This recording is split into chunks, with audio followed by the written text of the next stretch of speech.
I love it. Skylar Welch. I love having you on the show here, the Peak Performance Project. This is actually, I've been doing these weekly shows for about 3.5 years now. I have a show called The Real Fridays every Friday.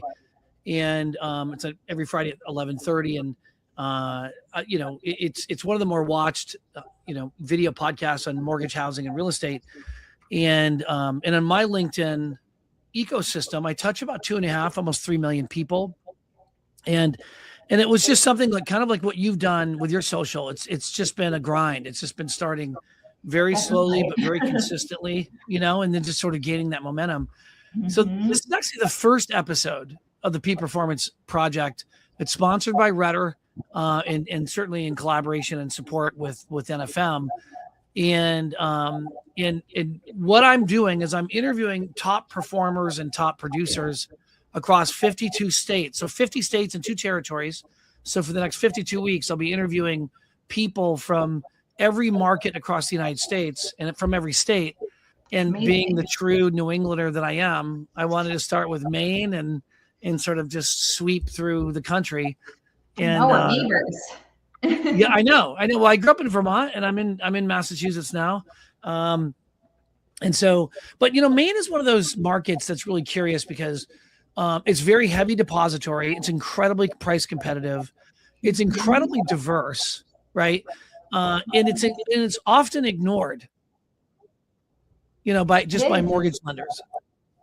It's a very different market and a market that people don't really think about, right? And a market that people are like, what do you mean you're from Maine? We go all over. I mean, it took us going to Vegas to even meet, right? We had to go across the country to meet and we're right next to each other. So when I meet people from all over the country, people are like, what do you how do you even do business in Maine? What kind of business even is in Maine? And it's a very, very different type of market because we don't have, the big, huge builders, right? Like we don't have people putting huge plots of hundreds of houses. We have small hometown builders that put up 10 houses a year. We have very, very, very old homes. We have a lot of seasonal properties. We have people coming from out of state to purchase a second home. We have, we have very different types of properties and we have very, very low inventory. And when we say low inventory, it's very different than what people think around the country. When it was crazy, when rates were super, super low, there were times when we had 4 listings in the biggest city in our state. Like that's the type of low inventory we have. When things get competitive, they get really competitive. There are times that I'm writing 10 pre-qual letters for the same property, and if I'm writing 10 pre-qual letters, like how many actually are there? So wow, that's incredible. Crazy, and I'm not competing with the big banks. We don't have that type of market. If someone's, getting a pre-qual letter from a Rocket or something like that, they're saying like, hey, call your local lender. We want to know who it's coming from. We want to be able to call them. We want to be able to walk in their office. Like that's the type of market it is because Maine's a place that they want to know them. They want to know their reputation. They want to be able to talk to them. They want to be able to know that it's going to get done quickly and it's going to be able to get done well. And that's the type of business that's done in Maine. So it's a different type of market that you're going to see than a lot of other places in the country. What's interesting about you, Skylar, is that like your observations are very serious, right? I think it's important for the audience to really sort of put you as a professional in this business in context. Okay. So if in looking at your production over the last, 12, 14 months or so, there's without question, you're a serious competitor and you're a serious, consistent performer in a very, very competitive state from a non-depository standpoint, you're the 11th top producer in the state. And if you add in the banks, you're looking at I think 18th or 19th in the entire state, which is incredible, right? Yeah, I think it's hard to this year's been a very different situation for me. Over the last few years, this year's very different. I took on a different role. Yeah. Over the last few years, I've been a very different type of producer. I just made a transition. So the last 12 months are very different. I took on a new role as the National Director of Strategic Growth. So I'm trying not to produce what I'm doing. So over the last, I would say this is probably the least I've produced over the last 15 years of my career, which has been a little bit nice, and honestly, I think that really is you look at your progression, almost 60 million in 2025, pretty incredible, steady performer, almost 60 million in 2024, 2023, 50 million and 2023 was a disastrous year for most loan officers where, I don't know, 60, 70,000 loan officers exited the business. It's very hard. And you were cranking away at almost 50 million that year. I mean, that's astonishing in my view. So I don't see you necessarily slowing down, but honestly, I look at a leader like yourself, someone like yourself, who's just a really good producer, a good loan officer, the ability to really connect, engage with referral partners. I mean, you have a ton of referral partners, but on the buy side and on the sales side, it's incredible. What this tells me is that you're extremely well liked, well connected. You hustle, you connect well with both borrowers as well as realtors in your market, and people trust you. And then so you and especially someone in your capacity of more in sales leadership, you're kind of doing a dual role of individual LO combined with sales leadership, with a way of trying to recruit and coach others to do the same. But this is incredible, Skylar. This is incredible. Yeah, we're just trying to. It's been a kind of a crazy few years, and in my beginning of my career, my first 5 years, I had 3 babies, and I was working 17 hours a day, and I was closing 100 million a year. And I was working, I was closing 400 plus units a year, and I got really burned out.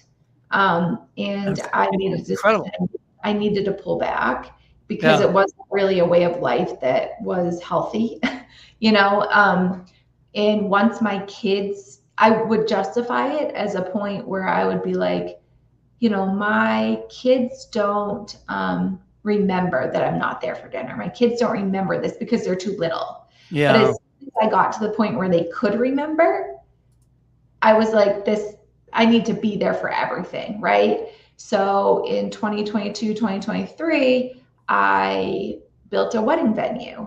I built a 13,000 square foot wedding venue on 56 acres because that was a passion project for me. That's incredible. My husband was diagnosed with MS, and it kind of changed the trajectory of things for my life. And I needed to, I really needed to switch things up a bit, So I did, and I do a ton with the boosters program and my football program, and I have the football team to my house every week for dinner, and I started a tailgate in my town, and I sponsor every sports team in my town, and I do a backpack drive. But my business does all of that, right? So my business is known as, doing the tailgate and sponsoring the football team and the little league teams, and my name is on the back of every sports team shirt, and because I want to support my community. Yeah. What kind of happened to me when inventory got really, really scarce, right, is I went from closing 30 loans a month to having 4 listings in the biggest city in our state. I'm like, how can you close 30 loans a month when there aren't even 30 loans in 30 listings, right? Yeah. I'm like, what am I supposed to do? I can't. And it kind of set this panic, right? So I went and got licensed in like a ton of different states and started going like crazy, right? So, and then I could feel myself getting really like spread really thin. Like I wasn't giving the best version of myself to anyone. I was giving just a little portion of myself to everyone. Like nobody was really getting my full attention. I wasn't giving the best version of myself to anybody because I was trying to be everything to everyone. Yeah. And then I was like, what am I doing? Like, this isn't working. And that's when I really decided, you know, I'm not even, I got really, really real with myself. And I said to myself, like, am I the number one mortgage broker on my street? Literally, I said this to myself. I said, I've never even done a deal on my street. Like, I literally said that, like, I don't even know my neighbors. Like, what am I doing? And I said, am I the number one loan originator in my town? I'm like, maybe, but like, is most of the business in my town? Like, no. Like, where is it going? Yeah. Am I the number one loan originator in my office building? Like, I'm the only originator in my office building, but have I done a single deal for the people in my office building? No. Like, what am I doing? You know? So at that moment, I decided I need to become super micro focused. I'm over here trying to go be big in Vermont and I'm not even big on my own street. Like, what am I doing? Like that is like stupid. Like, that's not smart. Right. So decided to become like super micro focused at that moment. And I switched how I started doing my business from that moment forward. And I started dialing in and like pouring everything into my town, like I do a holiday light competition for my town, for my business. I did the, I did the tailgate. I do all the sports teams. I do a huge backpack drive where I fill 500 backpacks a year for the kids in need. I do, I started dropping off cookies to every kid, every office in my office building within like literally within a month. People in my office building started coming in, like asking me for mortgages. No one had even talked to me in my office building before that. Then I started doing loans for everyone in my office building. No one had even said anything. I was just like, hey, have a great weekend from like the girls downstairs. Why? Because like now they're starting to get to know me. Now they're starting to like, I'm just popping in. Now they're coming in with mortgage questions. Now they're telling me their daughter needs a mortgage. Now they're asking refinancing, Now I'm getting a call and they're saying, hey, I'm wondering if you could help me with an $875,000 cash out refi. I'm like, oh, who referred you? They're like, oh, I saw your name on the back of my kid's Little League jersey, and I saw you support the town. Like, these are the types of things that start like organically start happening because I'm pouring into where I'm already spending my time.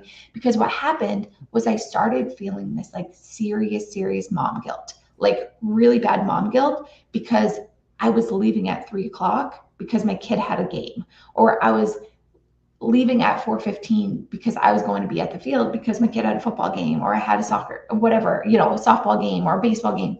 And I knew that that's where I needed to be because I'm not going to miss moments, because I'm a mom first and I have 3 kids, and these are moments I'm not going to miss in their lives.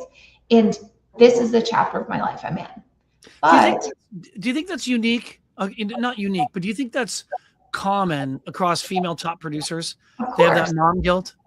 Of course. Because what's funny? I've never heard the term dad guilt. I haven't either. and honestly, and they should. We should. 100% we should. Right. But it's a real thing. And the thing is I said to myself, I'm not going to miss these moments, but I'm not going to feel guilty about it either. I'm going to work. Yeah. And I'm working there, and everybody there is going to know what I do and and if I'm going to be there, they're going to be talking to me about that. They're going to see my signs. They're going to see my name, and they're going to be coming to me when they need a mortgage, right? So, and they're going to know that I support their kids. They're going to know I support the community and all of these things. So I started just figuring out like where I spend my time, where I spend all of these things. So it's made me kind of fall back in love with what I do, right? Because I was feeling a lot of, I was feeling really burned out in what I was doing because of that. Let me ask you a few questions, and I don't mean to interrupt you because I love everything what you're saying, and I think there are certain key components there that need to be unpacked. At what point in time, where was your inflection point? What year did you get in the business? 2011. Okay, so obviously you weren't a top producer out of the gate, right? Or were you? So my first year, this is kind of crazy. So yeah. Tell me your trajectory. Yeah, so 2011, I applied to a Craigslist ad. I was living in the Virgin Islands. This is the craziest. I'm like crazy, right?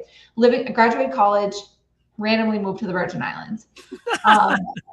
Was a bartender at a rum shack. This guy's coming, sitting at my bar every single day, tipping me $100 bill every day, and then I end up marrying him. And so we moved back to Maine. We're basically moved back to Missouri, where he's from. I hate it there, so I say, hey, we're moving to Maine. I get to Maine and I say, hey, I need a job. So I applied to a Craigslist ad to be a mortgage assistant because I think, hey, why I could do this. And the guy hires me and within 4 months, well, actually, within 2 weeks of working there, I find out I'm pregnant. Wow. So and then within 4 months, he's like, hey, you get this, like, you should get licensed. I'm like, okay, what do I need to do? He was paying me $12 an hour to be his mortgage assistant. And I was like, well, I have a baby coming. Like, I need to make more money than this, right? So at probably a week before I had the baby, I got licensed. I had the baby. I came back from maternity leave with a 6-week-old baby. And this was April of 2012. And I just started grinding. Meanwhile, I'm still being their mortgage assistant. I contacted 4,800 real estate agents, every real estate agent in the state of Maine, anyone that would give me the time of day, I would go there. I went to 7 networking meetings a week. My first year as a loan originator, I closed 110 deals. My second year. That's incredible. And you were working for a mortgage broker? Or yeah, who were you working I was a broker for 15 years. Got it. Okay. So then my second year, I closed 260 deals. My third year, I closed 320 deals. My fourth year, I closed 410 deals. I think my fourth year, I closed 100 million in volume. So you had something to prove. Like, what was that drive? Like, you said that's who grinder. Like, I have this crazy amount of drive. Like, that's who I am. But in my first 5 years in the business, that's what I had 3 babies in my first 5 years in the business. And while you're closing 10, 15, 20 units a month. I was closing 30 loans a month. I went, I think 14 months in a row that I didn't close under 10 million. Like, literally, it was crazy. But then I got to the point where, it wasn't healthy anymore, right? I was like, I need a break. And it wasn't good for my family. It was just like, that was the point of my life I was in, right? It was great then. Like, I wanted it then. It like fueled me then. Like, I loved it. It doesn't do that anymore. It doesn't fill my cup in that way anymore. Now I'm at the point where I love helping other people do that, right? Like, I love inspiring other people to do that. I love growing other people. Like, my biggest successes, hands down, my biggest successes are like how I've helped other people change their lives. That's what I love to do. And I entered a point where I realized that I started filling my mind with other things. I started doing other things, like random stuff, like the football program and things like that, which I love, in the backpack program and like my gala and my wedding venue and all those things, because I wasn't getting personal fulfillment at a personal production any longer. And that's when I decided, that's where I've now transitioned into this new position as National Director of Strategic Growth, because I realized that that's what's filling my cup now, is like helping other people get that. Because my personal production, I'll always have production, right? Like, I'll always come with production. I think I have 11 or 12 million under contract right now, but that's not making my head, like, I used to stay up till 2 a.m. every single morning working. If I didn't have 30 plus loads in my pipeline, I wasn't like sleeping, right? If I have to I don't have that same, I don't feel that same. And you know what I mean? It's just a different chapter in life. I do, but that's so, do you think everyone is like that or could be like that? Or do you think that's just some people are just meant to be top producers and others just aren't? 1,000%. Not everyone has drive. That is something. So something I have trained, I have coached. I've brought so many loan officers into this business. I've given them the exact playbook, the exact resources, everything that they need to be successful. basically let them sit in my lap for years, right? Here you go. Here's everything you need. Come hold my hand, everything you need to do it. You just have to do the work. Then a few months after I set them free, they're done because they don't want to do it. They see a life, right? This is truly what happens. They see a life that you've built, right? And they think that it's easy. This is a hard business and it's a lot of work, but you have to do the work. And a lot of people aren't willing to do the work. And if you're not willing to do the work, you're not going to get the success. It doesn't just fall into your lap. It is a real grind. And I don't think enough people say that. I don't think enough people say, how did you get to where you are? I freaking worked my butt off, right? I worked 17 hours a day for 10 straight years. That's what I did, right? Oh.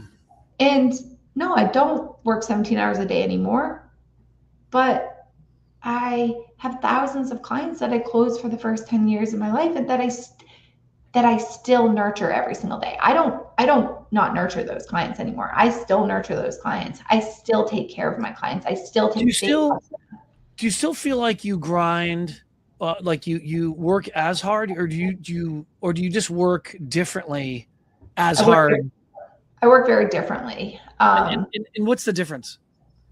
I don't go to 7 networking meetings a week. I don't outwardly leave as much. I would say, if that makes sense, like is it because you're known? Is it because more that you're known and it's kind of a different phase of growth? Yeah. You're no longer having to introduce yourself. It's a function of like, now it's a matter of just maintaining the pipeline.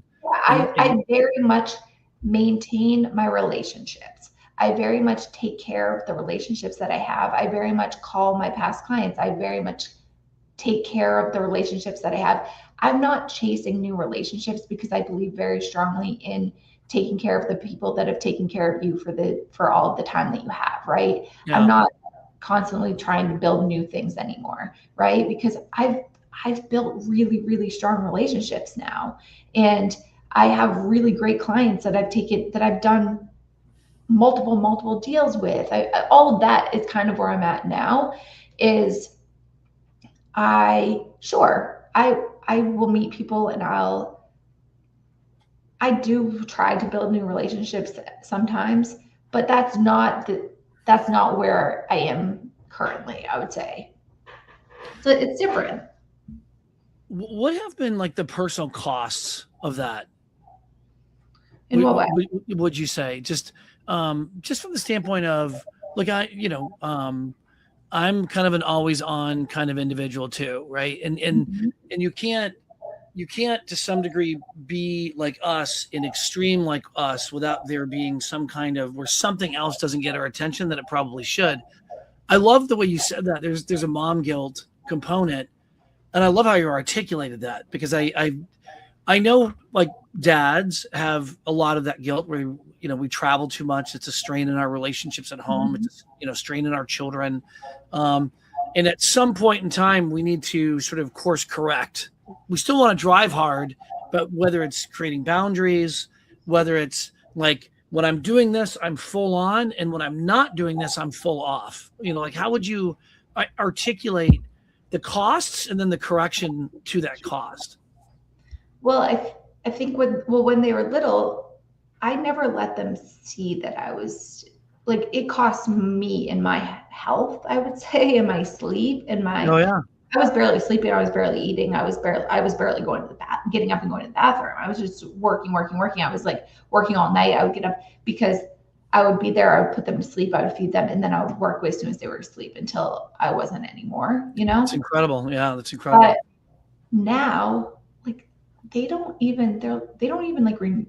remember any of that, right? They're not aware of any of that. And even now, they barely see me like open my laptop because they just don't. They don't need to know that. But they're very involved in everything that I do. What they see me as this person in the community that pours into the community. Mm-hmm. They see me as like a person that is very well known for doing so much good for our community. And they're a part of it. They're such a huge part of it, which is so great, right? Like, They do lemonade stands all summer long to raise money for our backpack program, right? I love that. These freaking kids raise thousands of dollars for our backpack program with lemonade stands. It's crazy, right? They also, they set up all the tailgates. They help with the judging and doing like putting up all the flyers for our community light competition. Like they do all of the things. Like they help with all of that, and that's what they see, and that's what I want them to see, and that's what I want them to know. Like they said to me the other day, because when we go places, like they're like, "Do you know everyone? Like, does everyone know you?" Like, and that's who they know me. They don't really know me as anything else other than that. They don't need to see anything other than that, really, because I also have more help now. I didn't have help then, right? I've built my team around me more that I don't have to work every single weekend. I've also built, like, I do a lot of open houses every weekend, a lot, but I'm not there. I have beautiful open house baskets that I put at every single open house. I do them during the week, and then I drop them off at the open houses on Thursdays, Fridays, and then they bring them to every open house. You know what I mean? So if someone's doing 25 million a year, and you're from a consulting standpoint, coaching standpoint, what kind of team should they have around them in order to go from 25 to 35?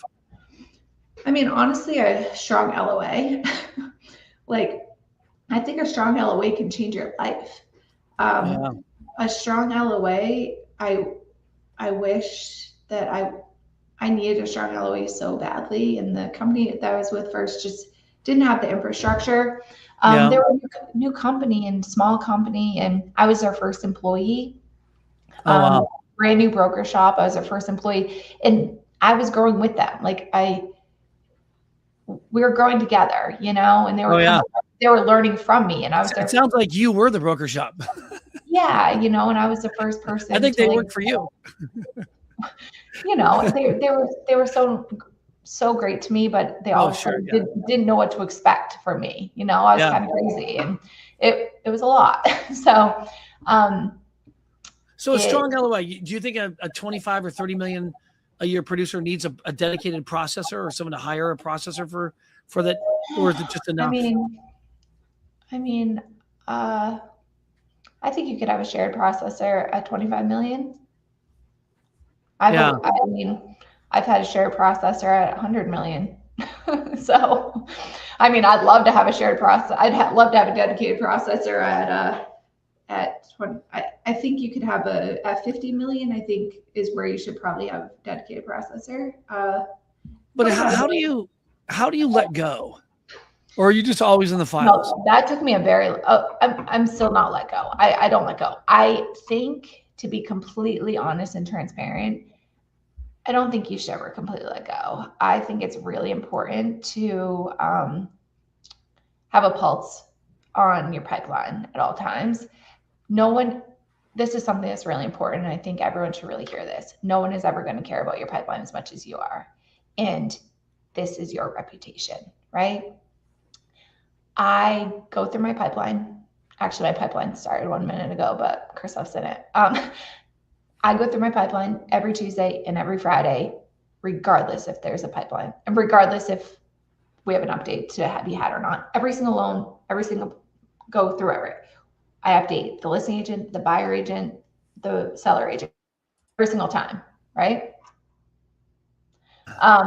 And that allows me to push the loan through. It allows me to hold everyone accountable. It allows me to truly have top-notch communication. It allows me to have fast speed. It allows me to deliver a great experience. It allows me to do all of those things while also allowing me to kind of free me up for the rest of the week to sell, right? Because I know everything going on. And then when my agents call me, when my borrowers call me, because they're also calling me and asking, I know what's going on, right? So I dedicate really those 2 days to doing those things. So I think that is really important. but it also has allowed me to let go a little bit. So up until I would honestly say like this year, so it took me a long time. But it took me a very, very, very, very long time to find the right person. I couldn't do it until I found the right person. I took every single call with every single buyer for every single thing. Up until this year, I finally found the right person to allow them to take some of the calls, really kind of the intro calls. I still really do most of the communication with all my agents and all that, but I found the right person that could be an extension of me. Like not a local, replacement of like me. locally. Yeah, and literally he's the best thing that ever happened to me, right? But it has to be the right person.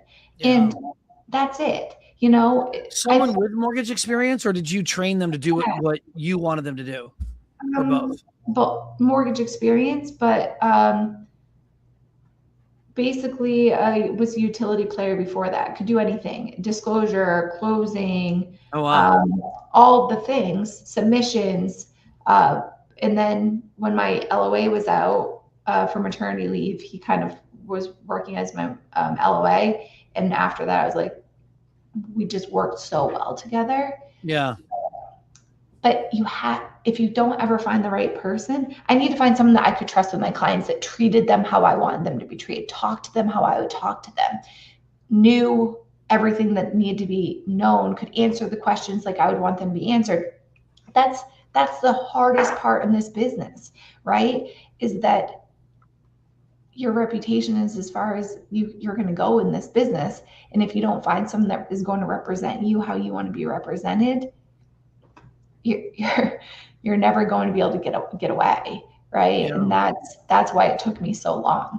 So I have the best people, right? You know, I finally, after 15 years, have the people. I mean, I have 3 people, right? 3 people around me. I have kind of a intake person that handles, doesn't really talk with the clients, I would say, organizes the documents, works up the apps, pulls the credit, kind of sets it up, makes it all pretty for us, puts notes, and schedules calls, puts them all on our calendar, schedules them with the client.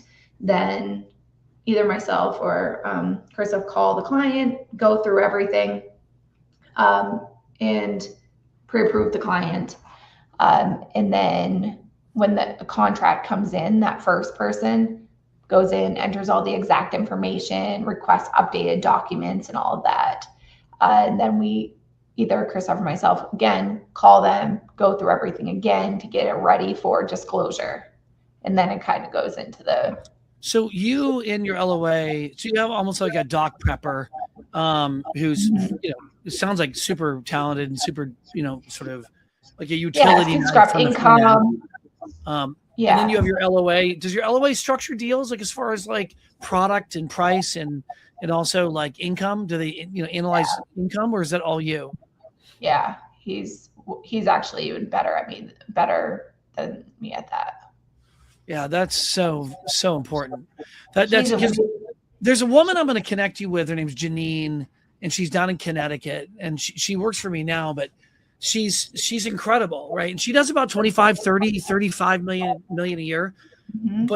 But she's stretched so thin and so stressed, and she's a mom, and she's got, you know, all the mom guilt that you've just talked about, and all the stress around being in the file but can't get out of the file. You know, I just plugged her into kind of that utility knife that's excellent, that's starting to sort of shoulder some of that. But she probably needs maybe one other person, you know, around her. But she's in Connecticut. She's in Connecticut. Yeah. Literally, I'm going to put you guys together. Yeah, I'd love to talk to her. It just allowed me to be such a better version of myself for everyone, you know? And now, because like I talked about when I was in Vegas, like I do so many other things, right? Like I have classes all the time. I hold, you know, I do all the personal touches for all my clients, all my real estate agents. I make every moment special. Like I do all of that type of stuff. I hold like tons of events. I do so many things that I couldn't do all of that on a consistent basis and be so in my pipeline. right? So that's where I was really struggling, because if you can't deliver consistently, then why deliver at all, to be honest with you? Because I want to make sure that I'm doing it consistently. So now that I have those people in place, I can do that.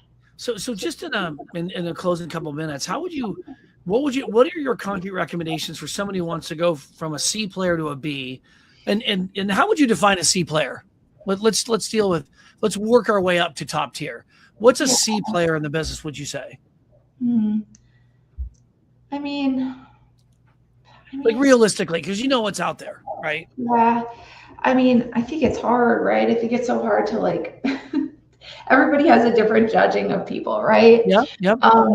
So if I did 500,000 a month, 1 to 2 deals a month, maybe 1 to 2 deals, what would you consider that individual, other than like underperforming? But I'm just saying, like, is that a D player? Is that a C player? D player. Okay.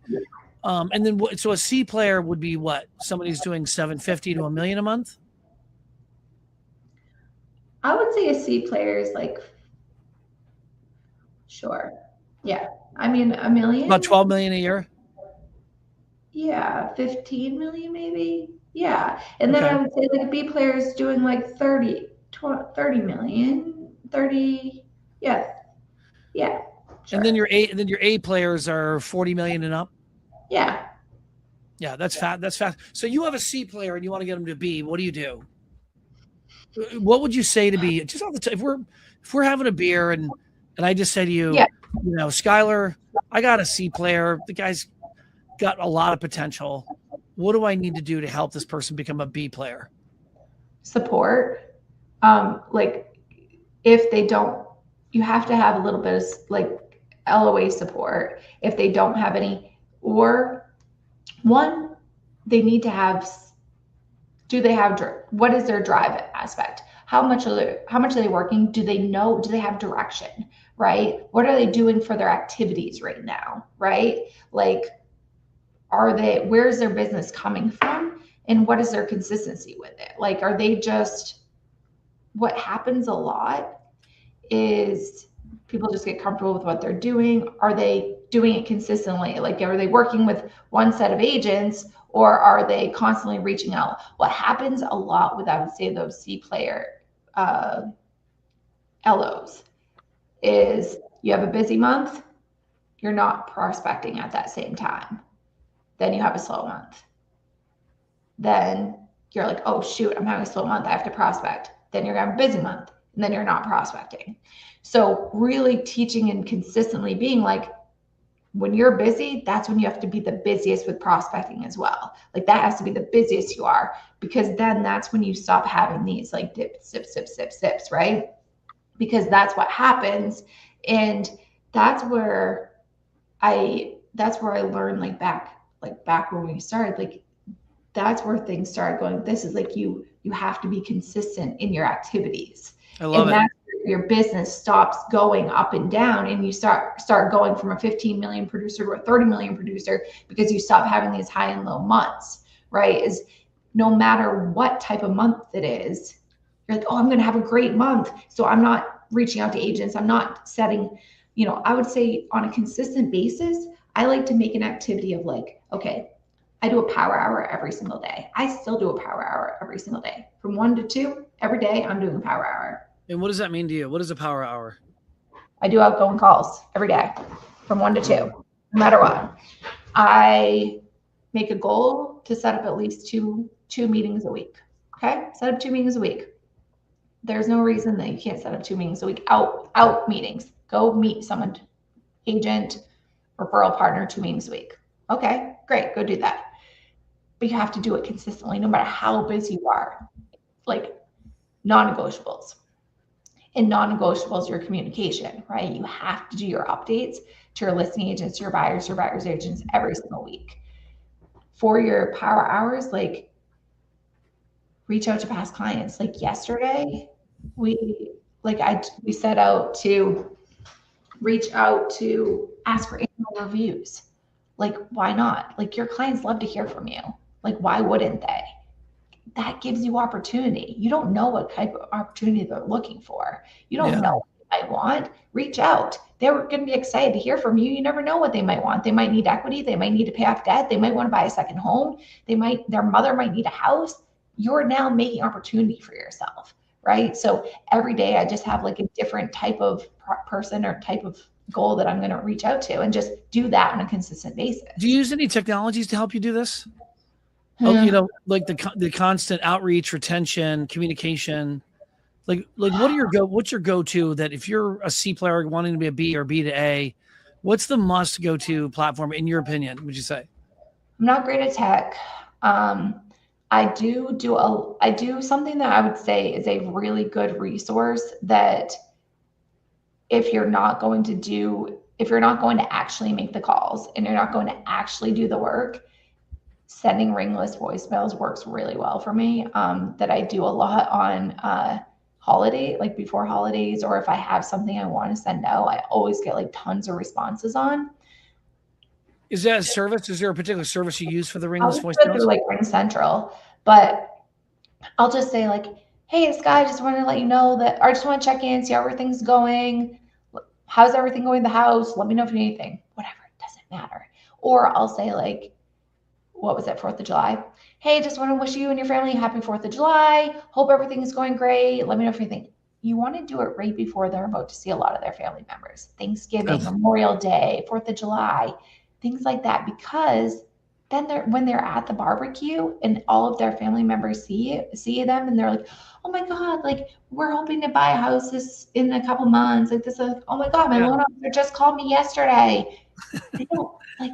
And then you wouldn't believe how many people actually call back, like so many, because they get a missed call from you. They're like, oh, thank you so much for calling. And then you get conversation, but you're not wasting, like I have thousands of clients that I've called. I don't have time to call all of them. Or let's say that I'm offering some sort of special, or like one I do a lot, like, hey, just want to call. I'd love to schedule an annual review with you. Let's make sure you're in a good place. Everything's looking great. Make sure everything's looking great with your mortgage. We're accomplishing all of your financial goals. Let me know if you need anything. Let's schedule that. Give me a call back. Let me know when a good time to do that is. Everyone calls back to try to do that. I could talk to you for hours. I love this, and I hope to connect with you again and keep in contact. I do want to introduce you to Janine. Yeah, absolutely. In Connecticut, because I think you'd be a great coach for her, quite frankly. And I just think, especially in this business, I think women could really benefit from other successful female professionals that can help mentor them through experiences that are really unique to them and their circumstances as being a mom or a wife or a single mom or a married mom or whatever, all the different unique pressures that I think men often simply miss. What's that? It's a different world. Well, no, it really is, and I love the way that you sort of captured that. Look, it's no surprise to me that you've been remarkably successful, especially after this conversation. I loved your speech or your presentation that you did down at Vegas. In Vegas, Mastermind, sales mastery, Mastermind. Mastermind. And I hope to see you again. I genuinely do. We're so close, so we should do something sometime. Almost every year, not quite every year, but I've routinely spoken at the Maine Association of Mortgage Bankers, sort of the annual conference that they have. Often that's in Portland or wherever it is. I don't even know where it is this year, but I think it's in September generally. I always get that one confused with New England because New England has their mortgage conference. But no, I think this has been great. I really appreciate your time, and I think. I love the fact that I kicked off the Performance Project episode 1 with you, Skylar. I think you're setting a great tone, and I hope that. Thank you so much for having me. It really means a lot. I was so happy to meet you. Like it was really great. No, I love it as well. Thank you so much, and this is a wrap. Sponsored by Rudder. I'm Rick Rock, and Skylar Welsh. Thanks for joining the show. Thank you so much. Take care.